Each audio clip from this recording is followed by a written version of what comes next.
आज हम ऐसे कैरेक्टर की बात करने वाले हैं जिसने बहुत छोटी सी उम्र में अपना जीवन देश को समर्पित कर दिया।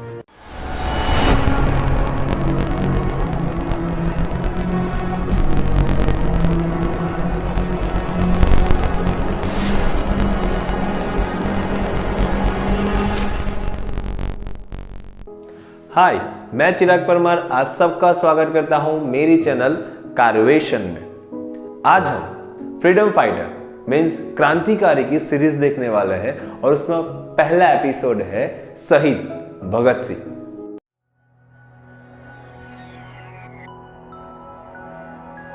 भगत सिंह का जन्म 27 सितंबर 1907 में पंजाब के एक सिख परिवार लायलपुर जिले के बग्गा गांव में हुआ था और उनके पिता सरदार किशन सिंह, उनके चाचा अजीत सिंह और सुवर्ण सिंह उस समय जेल में थे। जब उनका जन्म हुआ तभी वो छूट के आए थे। क्यों जेल में थे पता है?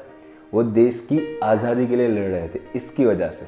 तो आप समझ सकते हैं कि भगत सिंह को बचपन से ही देश की आज़ादी के लिए और संस्कृति के लिए लड़ना सिखाया है और इसकी वजह से वो ब्रिटिश स्कूल में ना पढ़ते हुए सरस्वती वैदिक स्कूल में पढ़े, जो आर्य समाज की एक स्कूल थी। बचपन से ही वो देश की आज़ादी के लिए लड़ने की सोच रखते थे और इसकी वजह से वो पहले गांधी जी के समर्थक थे, अहिंसावादी थे।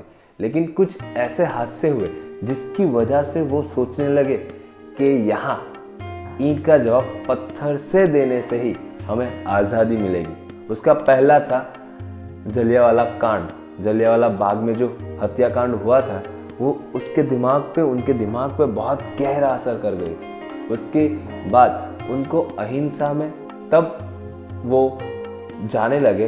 वो कांड था चौरी चौरा कांड। उसमें बहुत सारे बेकसूर लोग मारे गए थे, जिसकी वजह से उन्होंने सोच लिया अब मैं अहिंसा से नहीं, हिंसा करके ही देश की आज़ादी छीनूंगा।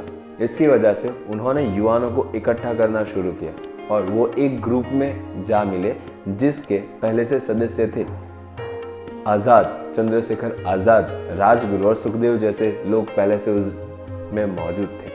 उन्होंने सोचा कि अब तो देश के लिए कुछ करना ही है और उसके बाद साइमन कमीशन के लिए सभी देशवासी आंदोलन कर रहे थे, अहिंसक आंदोलन कर रहे थे। उसमें लाला लाजपत राय जी को लाठी चार्ज की वजह से बहुत गहरी चोट आई और थोड़े दिनों में वो शहीद हो गए।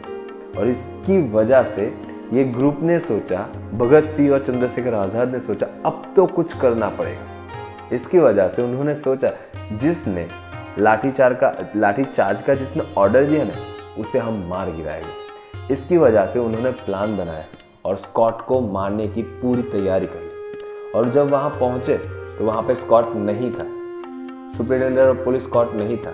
तो वहाँ पे दूसरा एक पुलिस ऑफिसर था जिसको उन्होंने गोली मार के हत्या कर दी। Superintendent of police John Saunders की हत्या के बाद वो लोग वहाँ से भाग गए। लेकिन आप लोगों को ये फेमस पिक्चर पता है जिसमें भगत सिंह की दाढ़ी नहीं थी, तो वो उसके बाद उन्होंने कटवाई और वहाँ से भाग गए। और उसके बाद सबसे बड़ी और सबसे ज़्यादा सुर्खियों में तब आए जब उन्होंने बॉम्ब फेंका असेंबली में। और बॉम्ब क्यों फेंका? तभी अभी जब किसान आंदोलन चल रहा है उसी टाइम पे वो लोग भी किसान बिल, मजदूरों का बिल जो मजदूरों के हक में नहीं था, वो पास हो रहा था और ये बहरी सरकार कुछ सुन नहीं रही थी। और ये बिल 8 अप्रैल 1929 को पास हो रहा था और उसके विरोध में बहुत सारे क्रांतिकारी इकट्ठे होकर काम कर रहे थे, लेकिन ये बहरी सरकार सुन नहीं रही थी।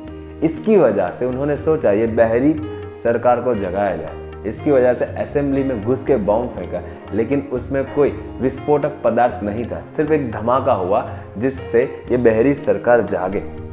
और वहाँ से वो चाहते तो भाग सकते थे, लेकिन उन्होंने पूरा प्लानिंग करके अपने आप को गिरफ्तार करवाया और उनके साथ उनके साथियों भी वहाँ पे गिरफ्तार हुए और उनको जेल में ले जाया गया। अब जेल में ले जाएगा तब उन्होंने देखा कि यहाँ भी ऐसा ही चल रहा है। जो अंग्रेज कैदी थे उनको अच्छी सुविधाएं दी जा रही थी और इंडियन को, भारतीय को नहीं। इसकी वजह से उन्होंने सोचा कि कि अब मुझे यहाँ पे भी कुछ करना चाहिए, और एक क्रांतिकारी सोच ने वहाँ पे एक भूख हड़ताल शुरू की। और ये भूख हड़ताल तुड़वाने के लिए अंग्रेजों ने कोई चीज़ बाकी नहीं रखी, उनको बर्फ़ की लादी पे लिटा के मारा जाता था। उसके बाद पानी की जगह दूध दिया जाता था, क्योंकि मिल्क और दूध पीने के बाद उनकी ये भूख हड़ताल टूट जाती। उन्होंने बहुत ट्राई किया, लेकिन वो साहसी और स्ट्रॉन्गर माइंडसेट भगत सिंह को नहीं तोड़ पाए। 63 डेज जतिंदर दास ने भगत सिंह का साथ दिया, लेकिन भूख हड़ताल की वजह से वो इस दुनिया में नहीं रहे थे, उनका देहांत हो गया था। लेकिन भगत सिंह का जज्बा टूटा नहीं, उन्होंने हार नहीं मानी और स्ट्रॉन्गर माइंडसेट के साथ वो भूख हड़ताल आगे बढ़ाई।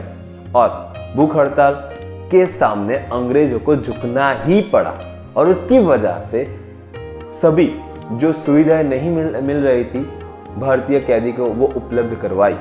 और 116 दिन तक चली ये भूख हड़ताल। उसके बाद 7 अक्टूबर 1930 को एक जजमेंट आया, उसमें सुखदेव, राजगुरु और भगत सिंह को फांसी की सजा सुनाई गई। और ये तय हुआ 24 मार्च 1931 को।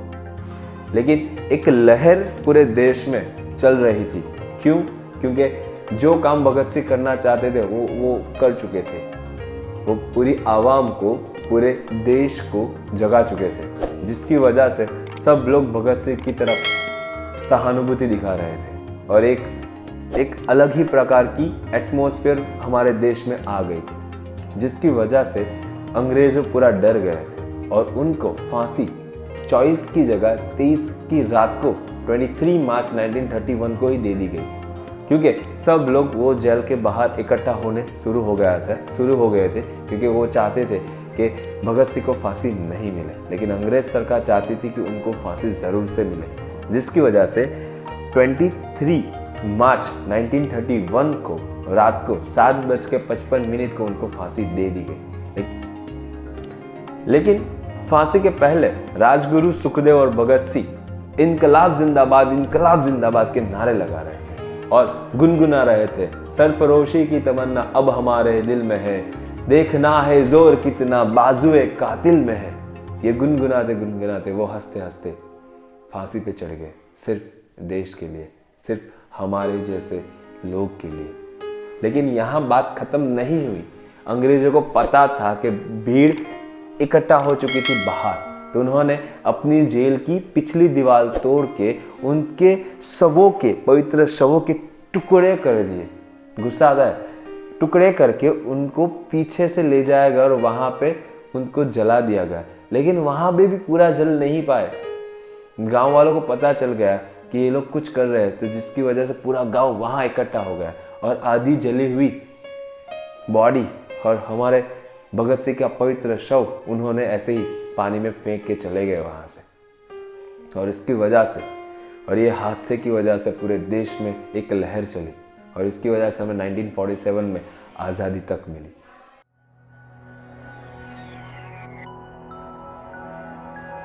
Quick motivation from this character शहीद भगत सिंह। पहला, देश प्रेम।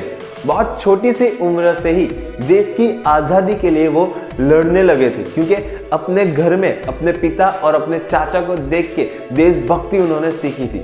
दूसरा, हौसला। ये हौसले की वजह से जेल में 116 दिन का उपवास किया, भूख हड़ताल की, जिसकी वजह से अंग्रेज सरकार उनके सामने झुकी और सभी सुविधा जेल में उपलब्ध करवाई। और सबसे बड़ा मोटिवेशन है बलिदान। वो चाहते तो वहां असेंबली से भाग सकते थे, लेकिन उन्होंने भागा नहीं और गिरफ्तार अपने आप को करवा के हंसते हंसते फांसी पे चढ़ गए, सिर्फ इस देश की जनता को जगाने के लिए। भगत सिंह की कुछ लाइनें। मेरे सीने में जो जख्म है वो फूलों के गुच्छे है, हमें पागल ही रहने दो, हम पागल ही बहुत अच्छे हैं।